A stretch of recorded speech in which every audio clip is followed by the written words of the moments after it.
আসসালামু আলাইকুম। আপনারা সবাই কেমন আছেন? আশা করি ভালো আছেন। আমিও ভালো আছি। আজকে আপনাদের সঙ্গে দুটো রেসিপি শেয়ার করব।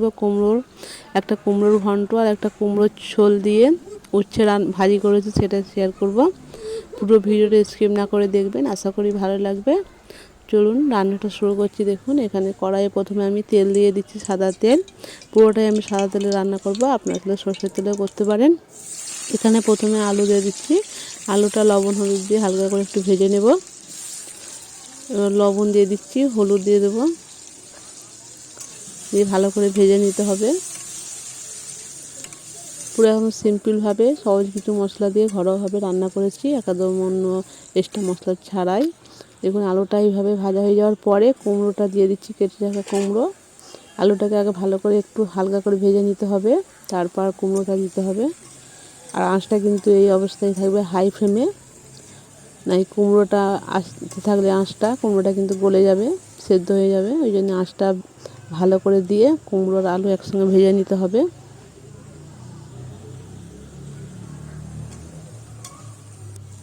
দেখুন, ভাজা হয়ে গেছে। এরকম ভাজাটা হয়েছে, আমি এটা এবার তুলে রেখে দেবো একটা জায়গায়। তুলে নিচ্ছি,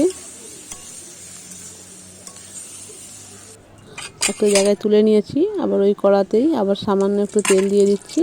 তেল দিয়ে এবার রান্নাটা করব। তেজপাতা আর শুকনো লঙ্কা ফোড়নে দিয়ে আর পেঁয়াজ দিয়ে দেবো। এখানে মিডিয়াম সাইজের দুটো পেঁয়াজ নিয়েছি আমি। পেঁয়াজটাকে ভালো করে ভেজে নিতে হবে আগে। ভাজা হয়ে যাওয়ার পরে দেখুন ভাজা হয়ে গেছে। আর এখানে আমি রসুন বাটা দিয়ে দিচ্ছি, শুধু রসুন বাটা দিচ্ছি। যেহেতু আঁচটা একটু বেশি জ্বলছে, বাঁশের জাল, ওই জন্য একটু পানি দিয়ে দেবো, না নিচে পুড়ে যাবে। এবার পানিটা দিয়ে আমি এখানে এবার মশলা দিয়ে দেবো। প্রথমে লবণ দিয়ে দিচ্ছি স্বাদ অনুসারে। লবণটা দেওয়ার পরে এবার এখানে দেখুন, এবার হলুদ গুঁড়ো দিয়ে দিলাম, লঙ্কা গুঁড়ো দিয়ে দিচ্ছি। দিয়ে ভালো করে কিন্তু এই পানিটার সঙ্গে মশলাটাকে কষিয়ে নিতে হবে। কাঁচা লঙ্কা দুটো চিড়ে রেখেছিলাম, সেটা দিয়ে দিচ্ছি। অনবরত মশলাটা কষে নেব 2 মিনিটের মতন। কষানো হয়ে গেলে এবার এখানে এক মুঠো ছোলা দিয়ে দিচ্ছি। যেহেতু ছোলা দিয়ে কুমড়োর ঘন্ট করলে বেশি ভালো লাগে। ভালো করে এবার ছোলাটাকেও কষিয়ে নেব। কষানো আমার হয়ে গেছে। এবার এখানে ভেজে রাখা কুমড়ো আর আলু দিয়ে দিচ্ছি, দিয়ে এটাও 3 মিনিটের মতন কষিয়ে নিতে হবে।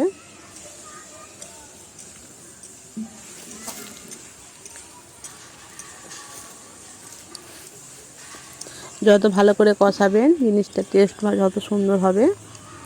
যেহেতু আমি পাঁচ দিয়ে রান্না করছি, পাঁচের জাল, একটু আগুনটা একটু বেশি আছে, ওই জন্য আমি ভালো করে অনবরত নাড়ছি যাতে নিচে পুড়ে না যায়। দেখুন, আমার কষানো হয়ে গেছে, মশলাটা পুরো আলুর সঙ্গে মাখো মাখো হয়ে গেছে। এরকম থাকলে তখন এবার গরম পানি দিয়ে দিতে হবে। আমি এখানে গরম পানি দিয়েছি, দিয়ে এবার ঢাকনা দিয়ে দেবো। সেদ্ধ হয়ে যাওয়ার পরে আমি ফিরে আসছি।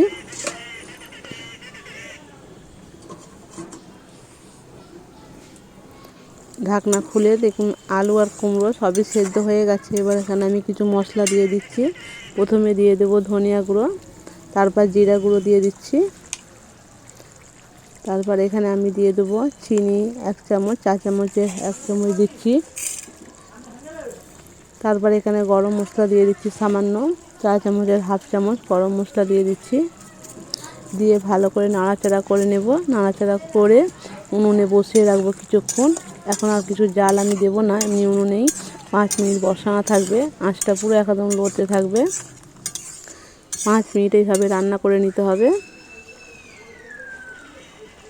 দেখুন, এরকম 5 মিনিট রান্না করে নেবো। তারপর একটা জায়গায় আমি ঢেলেছি। দেখুন কত সুন্দর হয়েছে, একদম সহজ পদ্ধতিতে কুমড়োর ছোলা দিয়ে কুমড়োর ঘন্ট।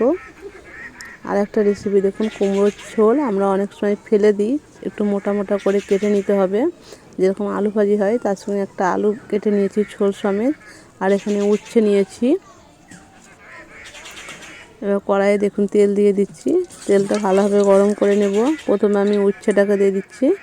উচ্ছেটাকে দিয়ে একটু হালকা করে লবণ আর হলুদ দিয়ে একটু ভেজে নেব, নাড়াচাড়া করে নেব।